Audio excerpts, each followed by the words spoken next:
अच्छा, सोडियम के केस में मैंने बताया था ग्रुप 1 अल्कली के केस में कि वहां पर इसका उल्टा हो रहा है। लिथियम, लिथियम की इलेक्ट्रॉनिक कॉन्फ़िगरेशन क्या है? 2 1।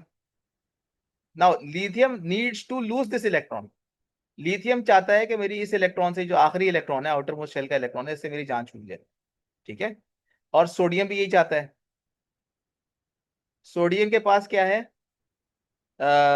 287। इसकी इलेक्ट्रॉनिक कन्फिग्रेशन, प्रोटॉन नंबर इसका होता है 11, इलेक्ट्रॉन्स भी 11 होंगे, तो इसकी जो इलेक्ट्रॉनिक कन्फिग्रेशन 287। ठीक है, 281 सॉरी। सोडियम की 281 है, लिथियम की 21 है। So the number of electrons between nucleus of lithium और लिथियम के आउटर मोस्ट शेल के बीच में, जो नंबर ऑफ इलेक्ट्रॉन्स हैं वो खाली 2 हैं, जबकि सोडियम में 10 हो गए। फिर आ जाओगे पोटेशियम, पोटेशियम में 18 हो जाएंगे। 2 8 8 1। सो लिथियम के केस में क्या हो जाएंगे? 2 8 8 1 हो जाएंगे। I hope you guys are understanding this point, कि यहाँ पर उसने एक इलेक्ट्रॉन को अट्रैक्ट करना है, लूज करना है। यहाँ पर इस इलेक्ट्रॉन को लूज करना है, और एक अट्रैक्शन हो रही है, फोर्स ऑफ अट्रैक्शन है बिटवीन, इसको मैं अगर ड्रॉ करके बताऊं, so let's suppose in case of lithium, first electron field shell means 2 electrons over here, then we have 1 electron in shell number 2. ठीक है।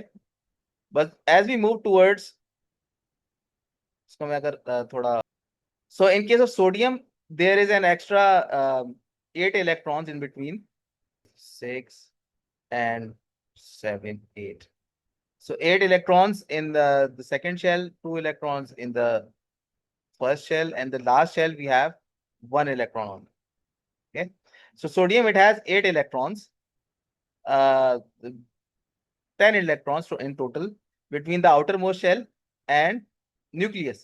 So the force nucleus can apply on this sodium last outermost electron is low as compared to the force applied by lithium nucleus. lithium nucleus की जो force होगी on this electron की ज्यादा होगी।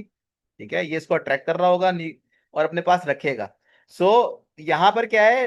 Group 7 का उल्टा है। ठीक है, यहाँ पर ग्रुप 1 के अंदर ग्रुप 7 में अट्रैक्ट करना था एक इलेक्ट्रॉन को, ग्रुप 1 में लूज करना है एक इलेक्ट्रॉन को। ठीक है, तो जितने नंबर ऑफ इलेक्ट्रॉन्स होंगे in between the valence electron and nucleus, जितने नंबर ऑफ इलेक्ट्रॉन ज्यादा होंगे उतना ही लूज करना आसान हो जाएगा। ठीक है, क्योंकि फोर्स ऑफ अट्रैक्शन कम होगी, दोनों में फोर्स ऑफ अट्रैक्शन कम हो रही है। ग्रुप 7 में भी फोर्स ऑफ अट्रैक्शन कम हो रही है, एंड ग्रुप 1 में भी फोर्स ऑफ अट्रैक्शन कम हो रही है between valence electron and nucleus. Outermost shell के इलेक्ट्रॉन और न्यूक्लियस के बीच में जो फोर्स ऑफ अट्रैक्शन है, वो दोनों के अंदर, ग्रुप 7 में भी और ग्रुप 1 में भी कम हो रही है। ठीक है, आई hope you got this point.